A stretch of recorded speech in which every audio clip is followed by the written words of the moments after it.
So a leader recognizes that even the smallest person on set is an important person. Welcome back to the Filmmakers Blog. My name is Kevin, and thank you for tuning in to another episode of Filmmakers Friday. In this video, we are going to talk about being a leader on set and how to stay away from that boss mentality. I have 4 tips for you guys, and make sure to stick around to the end of the video because if you really implement all of these ideas, you can turn yourself into a leader no matter where you feel you are right now. So the first tip we're going to talk about is being open for creative suggestions.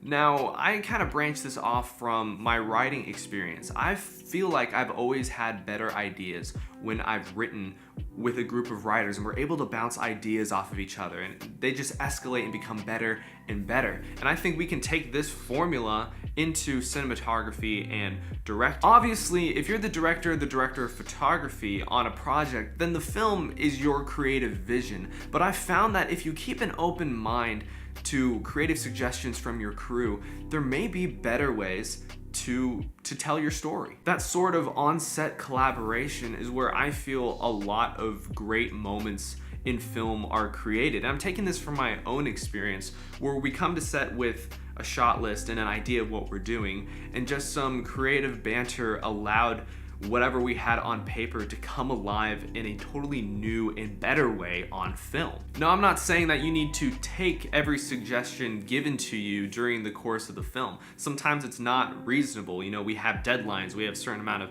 time we need to get some shots in, we need to keep the ball moving, and doing every single suggestion could slow things down. Also, if your idea is the best idea, then you just gotta stick to your guns and perform what you believe is best. But the whole point of entertaining these creative suggestions, not only to have the possibility that it could be better than what you originally thought, but whoever is putting their ideas out there and trying to get creative stake into the project will feel less of a worker and more of a contributor because you've allowed them to enter the creative circle. Tip number 2 is going to be admit your mistakes. Now, nobody loves a know-it-all. Sometimes their blessing of knowledge can get on people's nerves. But what's worse than that is someone who doesn't know it all, but claims that they do and just makes mistakes along the way and won't even fess up to what they've done is wrong. This tip is getting down to the basic science of relationships. People generally don't like other people that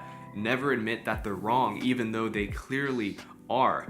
And admitting your mistakes shows great character. Being able to be man enough or strong enough to admit that you were wrong and then come back with a possible solution for the problem. And that's kind of a two-parter. Admit that you're wrong and then try to be a part of the solution. But the reason why I think admitting your mistakes is so important is because of the side effects from not doing it.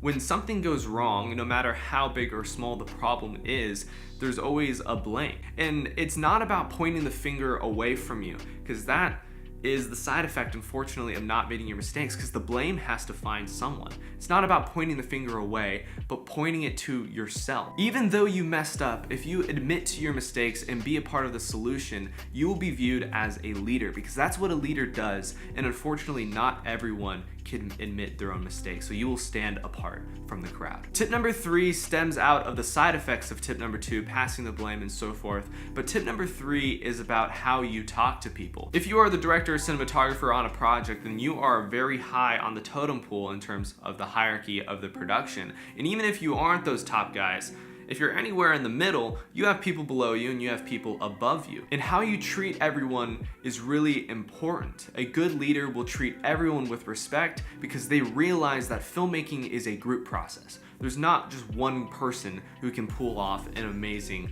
film. It's a group process. So from the grips down to the PAs at the very bottom, all the way up to the ACs and the cinematographer and the director, they all have to be working like gears to pump out a very high quality film. So a leader recognizes that even the smallest person on set is an important person. So if you want them to work hard and be a part of the project, show that with your speech and how you address everybody on the crew. Tip number 4 is going to be leading by example. And I don't think there's a better definition for leadership than leading by example. Being the guy or the gal that leads the charge and completes a large amount of the workload. And this is where I want to get into the boss mentality.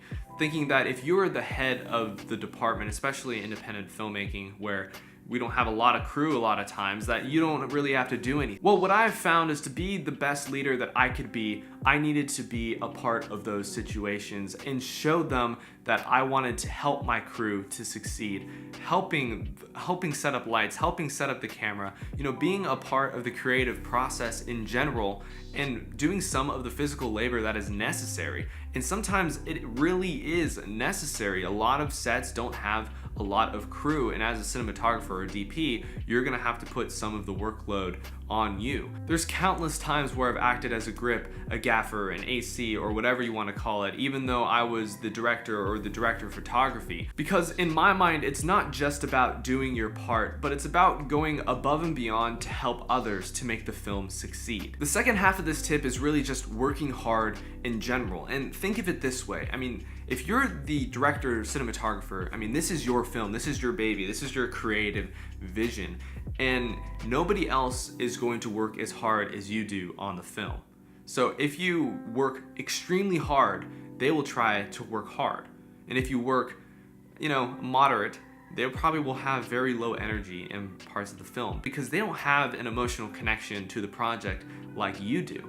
But if you lead by example and show how passionate you are about the project, how much you want to get done, and how willing you are to work for it, everybody in your crew will see that passion, and it's electric. They will get it too, and they will all pitch in and try to do the best they can to produce this product, which is your film. So leading by example and working hard can spread like wildfire to your crew, and now you all are just on board, working extremely well to create a film. There are many other traits good leaders have, but I feel like these 4 will instantly propel you to that leadership position and make other people see you as a leader. Make sure to like and subscribe and hit that notification bell, because YouTube doesn't always tell you every time I post, even though you already know it's every Friday. Make sure to comment your favorite tip or one that I didn't cover that you feel like every good leader should have. I'm always open to video suggestions, so throw that in the comments below, and I will see you guys next Friday.